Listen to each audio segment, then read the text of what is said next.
میں چاہتا ہوں کہ آپ کو حقوق ملیں، اور حق حاکمیت کے حقوق صرف پاکستان میں یہ مہاجرین کے بارے سیٹ جو ہے، حق حاکمیت کا سوال، حق حاکمیت کا کانسیپٹ، حق حاکمیت کا جو منشور ہے، وہ یہ صرف 12 سیٹوں کے سوال کا نہیں ہے۔ ہاں، میں اس الیکشن میں وہ واحد سیاسی جماعت ہوں جو یہ 12 سیٹوں کے ساتھ بھی انصاف کروانا چاہتا ہوں۔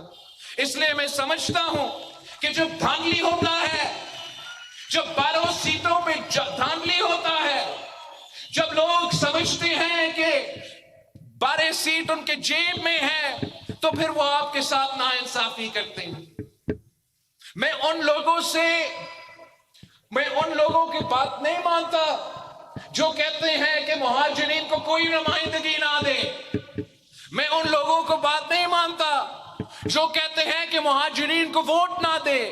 میں کہتا ہوں کہ مہاجرین کو ووٹ بھلے دے دے، مہاجرین کو نمائندگی دے دے، مگر کشمیر کا فیصلہ پنجاب نہیں کرے گا، کشمیر کا فیصلہ سندھ نہیں کرے گا، کشمیر کا فیصلہ کشمیر کرے گا، کشمیر کرے گا، کشمیر کرے گا۔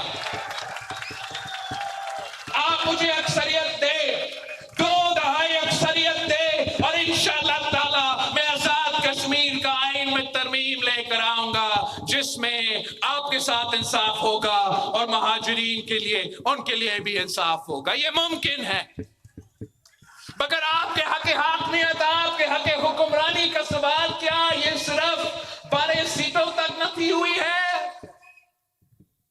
نہیں، مسئلہ یہ ہے کہ 1947 سے لے کے آج تک 2027 بننے والا ہے، 2027، اور ابھی تک آزاد کشمیر کے عوام انشاءاللہ پہ چل رہے ہیں۔ انشاءاللہ رائے شماری ہوگا، انشاءاللہ آپ کو یہ ملے گا۔ قائد عوام نے کہا کہ 1000 سال جنگ، ہم 1000 سال جنگ کے لیے تیار ہیں، 1000 سال جنگ لڑتے رہیں گے، مگر آزاد کشمیر کے عوام آپ پرانی تنخواہ پہ چلنے کے لیے تیار نہیں۔ کیا یہ ممکن نہیں کہ ہم آپ کا آزاد ریاست کا سٹیٹس قائم رکھیں؟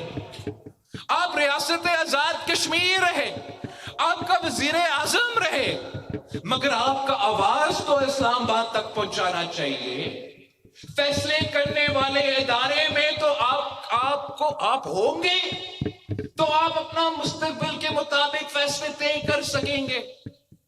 میں بالکل سمجھتا ہوں کہ ممکن ہے کہ آپ ریاست ہی رہے، آزاد کشمیر کا ریاست ہی رہے، لیکن جیسے شہید محترمہ بے نظیر بھٹو نے آزاد کشمیر کو OIC میں آبزرور سٹیٹس دلوایا، اور جب میں اس ملک کے تاریخ کا سب سے نوجوان وزیر خارجہ تھا تو میں اسی OIC کے میٹنگز کی قیادت کرتے ہوئے آپ کا میرپور کا بیرسٹر سلطان محمود صاحب تب صدر آزاد کشمیر تھا، وہ اگر اپنا موقف اٹھا سکتا تھا تو پورا ممبر نہیں تھا تو آبزرور ممبر تھا، اپنا بات پہنچا سکتا۔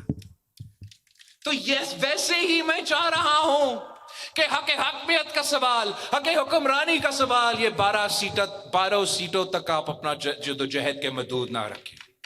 آپ 12 سیٹوں کا سوال کے ساتھ ساتھ میں کشمیر کے عوام کو NFC کا فورم میں دیکھنا چاہتا ہوں۔ میں چاہتا ہوں کہ جب اس ملک کے معاشی فیصلے لیے جائے، جب یہ بات طے کیا جائے کہ اس ملک کا کون سا حصہ کو کتنا پیسہ ملنا چاہیے، تو وہاں آزاد کشمیر کا وزیر اعظم بیٹھے، آزاد کشمیر کا آبزرور بیٹھے، یا آزاد کشمیر کا ریاست کو آپ وزیر خارجہ ہی دلوا دیں، اور وہ وزیر خارجہ جا کے پاکستان کے وفاق میں جا کے بیٹھ کے NFC میں بیٹھ کے آپ کا نمائندگی کرے، آپ کا آواز اٹھائے، آپ کا مسائل کے لیے جدوجہد کرے۔ میں چاہتا ہوں کہ کشمیر کے نمائندگی، آپ کی آبزرور سٹیٹس پاکستان کا کاؤنسل آف کامن انٹرسٹ میں بھی آپ کو بٹھانا چاہیے۔ اور ہاں، میں یہ بھی چاہتا ہوں میں یہ بھی چاہتا ہوں کہ آزاد کشمیر کے آبزرورز، میرپور کا آبزرور، کوٹلی کا آبزرور، میں یہ بھی دیکھنا چاہتا ہوں کہ آپ کا آبزرور منتخب نمائندہ سینٹ آف پاکستان میں بھی بیٹھے، نیشنل اسمبلی آف پاکستان میں بھی بیٹھے، سڑکوں پہ احتجاج کرنے کے بجائے، دھرنا کی سیاست کرنے کے بجائے آپ خود اپنا آواز پاکستان کے وفاق میں اپنے لیے اٹھا دے. یہ میرا منشور ہے. ویسے ہی میں چاہتا ہوں کہ جہاں تک حق ملکیت کا سوال ہے، پاکستان پیپلز پارٹی کا موقف، چاہے وہ صوبہ سندھ ہو، صوبہ بلوچستان ہو، پنجاب ہو، پختونخوا ہو، ایک ہی کہ آپ کا حق ہے، عوام کا حق ہے، مقامی لوگوں کا حق ہے، کسی اور کا حق نہیں. یہ پہاڑ، یہ سرزمین، یہ دریا، یہ سب آپ کا ہے. اور میں چاہتا ہوں کہ اس پہ کوئی سوال نہ ہو. ہم مودی کو دیکھ لیں کہ مودی کیا کر رہا ہے ہندوستان میں، مودی کیا کر رہا ہے آکیوپائڈ مقبوضہ کشمیر میں. اور ہم یہ طے کرے، واضح کرے کہ کشمیر میں حق ملکیت بھی صرف اور صرف کشمیر کے عوام کا ہے، کسی اور.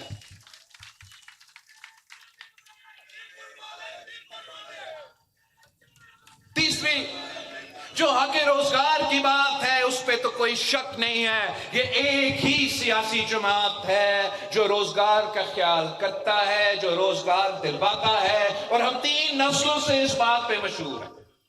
3 نسلوں پہ اس بات اب ہم مشہور ہے. قائد عوام شہید ذوالفقار علی بھٹو نے بڑے بڑے کام کیے، لیکن ان میں سے جو اہم وہ کہ اپنے نوجوانوں کے روزگار کا ایسے بندوبست کیا کہ آج تک کما رہے ہیں. قائد عوام نے نہ صرف پاکستان کے اندر بے روزگار نوجوانوں کو روزگار دلوایا، قائد عوام نے بیرون ملک بھی ان کا روزگار کا بندوبست کیا. قائد عوام نے بندوبست کیا، باقاعدہ جدوجہد کیا، عرب ممالک پہ پاس کیے، یورپ ممالک میں گئے اور کہا کہ میرے پاس نوجوان ہے، ان نوجوانوں کو آج کو روزگار دلوانا ہے. وہ قاعدہ معاہدے ہوئے. ان معاہدے کے نتیجے میں آج تک میرپور کے عوام باہر اگر کماتے ہیں، ان کا اپنا محنت ہے، ان کا اپنا کردار ہے، مگر ساتھ ساتھ شہید ذوالفقار علی بھٹو کا بھی اس سلسلے میں. شہید محترمہ بینظیر بھٹو کے بارے میں تو مشہور تھی کہ بے نظیر آئے گی، روزگار لائے گی. یہ تو اتنا مشہور تھی کہ بی بی پہ تو وہ کیسز بناتے تھے. وزیر اعظم پہ آپ سوچیں کیس بنتا کہ آپ نے روزگار کیسے دیا. تو شہید محترمہ بینظیر بھٹو کہتی تھی کہ اگر روزگار دینا جرم ہے تو یہ جرم وہ بار بار کرے. آج ملک میں معاشی بحران ہے، تاریخی معاشی بحران ہے. جس تیزی سے مہنگائی میں اضافہ ہو رہا ہے وہ آپ کے سامنے ہے. اور اگر یہ جنگ رکتا نہیں تو یہ مہنگائی کا طوفان میں اضافہ ہوتا رہے گا. اس صورتحال میں آپ کو ایسے حکومت چاہیے جو عوام دوست ہو، جو غریب دوست ہو، جو روزگار کے مواقع فراہم کرے. ایسے حکومت تو آپ کو نہیں چاہیے جو روزگار چھینتے ہیں. تو وہ یہ کام، چاہے وہ آپ کے حق روزگار کا سوال ہو، چاہے وہ حق ملکیت کا سوال ہو، چاہے وہ حق حاکمیت کا سوال ہو، یہ کام آپ کے لیے تو صرف اور صرف پاکستان پیپلز پارٹی کا. اور میرا آپ سے درخواست کہ نہ صرف آپ نے خود جا کے، آپ نے اپنے تمام ساتھیوں کو، جاننے والوں کو یہ بات پہنچانا ہے. سے انٹرنیٹ میرا انہوں نے بند کر دیا، تو آپ نے میرے بات اب پہنچانا ہے کہ پاکستان پیپلز پارٹی کا منشور یہ ہے، تاریخ رقم کرنا ہے، مل کے تاریخ بنانا ہے. آئے پاکستان پیپلز پارٹی کے ساتھ دو اور اپنے آپ کو، آزاد کشمیر کو وہ حقوق دلا دے جو پاکستان میں اس وقت ہم انجوائے کر رہے ہیں.